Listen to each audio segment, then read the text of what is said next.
दोस्तों, हजरत सुलेमान अलैहिस्सलाम का तख्त हवा में उड़ता था। हजरत सुलेमान अलैहिस्सलाम परिंदों की बोलियां समझ लेते थे। हजरत सुलेमान अलैहिस्सलाम ने मस्जिद अक्सा में वर्म होल क्यों बनवाया था? सवाल यह है कि हजरत सुलेमान अलैहिस्सलाम ये सब कैसे कर लेते थे। दोस्तों, वीडियो में आगे बढ़ने से पहले पाकिस्तान के सबसे बड़े साइंटिफिक चैनल इफ टीवी को सब्सक्राइब कर लें और साथ मौजूद बेल आइकन को प्रेस कर लें ताकि हमारी आने वाली वीडियोस आप तक बर वक्त पहुंचती रहें। दोस्तों, सुलेमान अलैहिस्सलाम अल्लाह ताला के बरगुजीदा नबी थे। आज से तकरीबन 3000 साल पहले हजरत सुलेमान अलैहिस्सलाम जिन्नों, इंसानों और परिंदों पर बैक वक्त हुकूमत करते थे। हजरत सुलेमान अलैहिस्सलाम अपने उड़ने वाले तख्त पर 8 घंटे में पूरे महीने का सफर तय कर लिया करते थे। सवाल यह है कि क्या हजरत सुलेमान अलैहिस्सलाम के जमाने में उड़ने वाली मशीनें भी पाई जाती थीं? पुरानी जबानों पर रिसर्च करने वाले भारतीय डॉक्टर जोसियर ने एक हैरानकुन तहकीक की। डॉक्टर जोसियर के मुताबिक आज से हजारों साल पहले के इंसान टेक्नोलॉजी में बहुत आगे थे। डॉक्टर जोसियर ने कदीम तरीन किताबों में उड़ने वाली मशीनों के डिजाइन इकट्ठे किए हैं। जदीद तरीन जहाजों के ये डिजाइन देखकर अक्ल दंग रह जाती है। 1981 में डेविड हैचर चिल्ड्रस नामी एक अमरीकी रिसर्चर ने एक हैरानकुन किताब लिखी। इस किताब में डेविड हैचर ने इंकिशाफ किया कि कदीम जमानों के लोग साइंसी टेक्नोलॉजी में बहुत आगे थे। डेविड हैचर की तहकीक के मुताबिक सदियों पहले हवा में उड़ने वाली ऐसी मशीनों का सबूत मिलता है जिनके जरिए कदीम जमानों के लोग आसमानों में सफर किया करते थे। सवाल यह है कि हजरत सुलेमान अलैहिस्सलाम जिस तख्त पर सफर किया करते थे वो तख्त भी ऐसी ही कोई उड़ने वाली मशीन था। अमरीकी खलाई इदारे नासा ने कुछ साल पहले बाकायदा तस्लीम किया था कि सदियों से जमीन की फजा में उड़न तश्तरियों के देखे जाने के सबूत मिल रहे हैं। नासा का कहना था कि वो आज तक आसमान पर उड़ने वाली इन पुरअसरार उड़न तश्तरियों का राज नहीं जान सके। ऐन मुमकिन है कि सुलेमान अलैहिस्सलाम भी ऐसी ही किसी उड़ने वाली मशीन में सफर करते हों। 19वीं सदी के आखिर में साउथ अफ्रीका के मुल्क कोलंबिया में खुदाई के दौरान हजारों साल पुराने जदीद दौर के जहाजों की शक्ल जैसे नमूने मिले हैं। ये बिल्कुल ऐसे थे जैसे कोई जदीद दौर के जहाज हों। साइंसदानों के लिए यह हैरानकुन बात थी कि आज से हजारों साल पहले की तहजीबों को जदीद दौर के हवाई जहाजों के बारे में कैसे इल्म हुआ। दोस्तों, मस्जिद अक्सा की तामीर भी हजरत सुलेमान अलैहिस्सलाम ने करवाई। इन मसाजिद की तामीर के लिए सुलेमान अलैहिस्सलाम ने जिन्नात को इस्तेमाल किया। जिन्नात दूर दूर से पत्थर और समुंदर से मिट्टी निकाल कर लाया करते थे। मस्जिद अक्सा वही जगह है जहां से आप सल्लल्लाहु अलैहि वसल्लम को अल्लाह ताला ने आसमानों पर बुलवाया था। सवाल यह है कि आखिर मस्जिद अक्सा में कौन सी ऐसी बात है कि अल्लाह ताला ने यहीं से आपको मेराज पर बुलवाया। गोया मस्जिद अक्सा के पास कोई ऐसा रास्ता है जिसके जरिए आसमानों तक जाया जा सकता है। ये बात जहन में रखिएगा कि मस्जिद अक्सा जिन्नात ने तामीर की थी। जिन्नात एक 4th डायमेंशनल मखलूक है। 4th डायमेंशनल मखलूक ऐसी मखलूक होती है जिसको समझना इंसानी हवासे खमसा के लिए बहुत मुश्किल है। जब हजरत सुलेमान अलैहिस्सलाम जिन्नात से मस्जिद अक्सा की तामीर करवा रहे थे तो ये दरअसल मस्जिद अक्सा की तामीर नहीं थी। हजरत सुलेमान अलैहिस्सलाम जिन्नात से वर्म होल बनवा रहे थे। वर्म होल से मुराद आसमान तक जाने वाला ऐसा शॉर्टकट रास्ता है जिसके जरिए आखिरी नबी सल्लल्लाहु अलैहि वसल्लम ने मेराज के सफर को जाना था।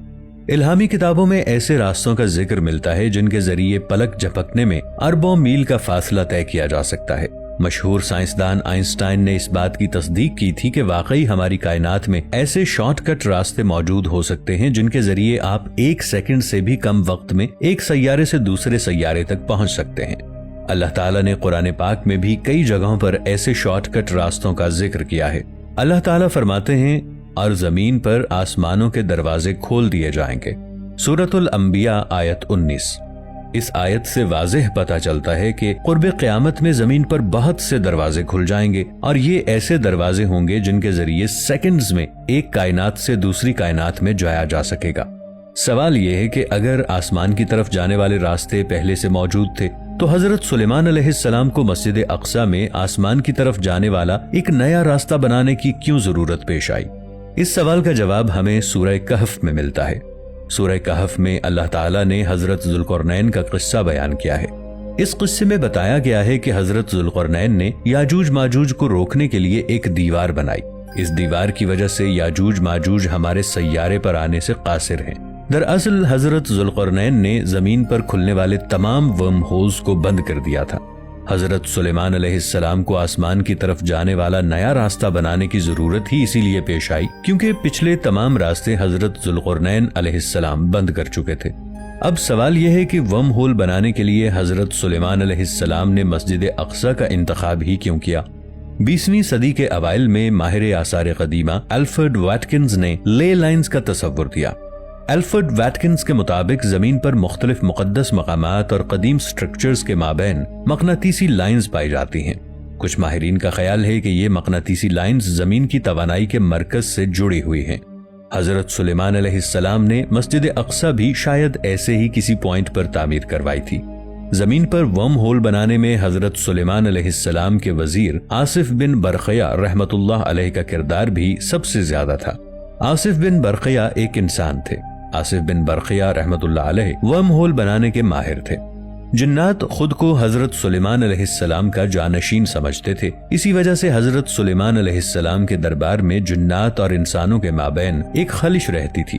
بعض اسناد کے مطابق حضرت سلیمان علیہ السلام کی وفات کے بعد ابلیس نے جادو اور عملیات کی ایک کتاب لکھی۔ اس کتاب کا مقصد حضرت سلیمان علیہ السلام کو بدنام کرنا تھا۔ اس کتاب کی جلد پر لکھا تھا کہ یہ وہ علوم ہیں جو آصف بن برقیہ نے سلیمان بادشاہ کے لیے لکھے۔ اس کتاب سے ابلیس یہ ثابت کرنا چاہتا تھا کہ حضرت سلیمان علیہ السلام نے جادو کے ذریعے حکومت حاصل کی تھی۔ اس کتاب کا نام کلیات آصف بن برقیہ ہے۔ یہ کتاب آج بھی موجود ہے۔ حقیقت یہ ہے کہ اللہ کے نبی کبھی بھی جادو کا سہارا نہیں لیتے۔ جب حضرت سلیمان علیہ السلام نے ملکہ سبا کا تخت لانے کا حکم دیا تو آصف بن برقیہ تخت کیسے لے کر آئے؟ قرآنی آیات کے مطابق جب حضرت سلیمان علیہ السلام نے ملکہ سبا کا شاہی تخت منگوانے کا ارادہ کیا تو ایک جن نے کہا کہ میں آپ کے کھڑے ہونے سے پہلے اس تخت کو یہاں لے آؤں گا۔ ایک اور شخص جن کو کتاب کا علم دیا گیا تھا، انہوں نے کہا کہ میں پلک جھپکنے سے پہلے تخت کو حاضر کر دوں گا، اور انہوں نے یہ کام انجام دے دیا۔ سورۃ النمل کی آیت 40 میں اللہ نے اس فرد کا نام نہیں لیا، لیکن مشہور نظریے کے مطابق مفسرین اس شخص کو آصف بن برقیہ سمجھتے ہیں۔ اسی طرح بعض مفسرین اس شخص کو حضرت سلیمان علیہ السلام اور بعض ان کو حضرت خضر علیہ السلام قرار دیتے ہیں۔ سوال یہ ہے کہ حضرت سلیمان علیہ السلام کے وزیر آصف بن برقیہ کا تعلق ہماری کائنات سے تھا یا کسی اور کائنات سے؟ ناظرین، آصف بن برقیہ جن کو اسم اعظم کا علم دیا گیا تھا، مورخین آصف بن برقیہ کو حضرت سلیمان علیہ السلام کا خالہ زاد یا ان کا بھانجا قرار دیتے ہیں۔ آصف کے بارے میں نقل ہوا ہے کہ انہیں اسم اعظم حاصل تھا اور جب بھی دعا کرتے تو ان کی دعا قبول ہوتی۔ حضرت امام محمد باقر علیہ السلام سے نقل ہوا ہے کہ اسم اعظم کے 73 حروف ہیں۔ ان میں سے آصف بن برقیہ کو صرف ایک حرف کا علم دیا گیا تھا۔ حضرت سلیمان علیہ السلام نے عمر کے آخری ایام میں اللہ کے حکم سے آصف بن برقیہ کو اپنا وصی مقرر کیا اور مواریث انبیاء، نور اور حکمت ان کے سپرد کر دیا۔ آصف نے بھی اللہ کے حکم سے اپنی وفات کے وقت جو بھی ان کے پاس تھا اسے اپنے فرزند صفورہ کے حوالے کیا اور ان کو اپنا وصی بنایا۔ البتہ بعض روایات کی بنا پر آصف بن برقیہ نے اپنے بعد حضرت زکریا علیہ السلام کو اپنا وصی بنایا تھا۔ دوستو، ویڈیو اچھی لگنے کی صورت میں اسے لائک اور شیئر ضرور کیجیے گا۔ ملیں گے نئی ویڈیو کے ساتھ، تب تک کے لیے اللہ نگہبان۔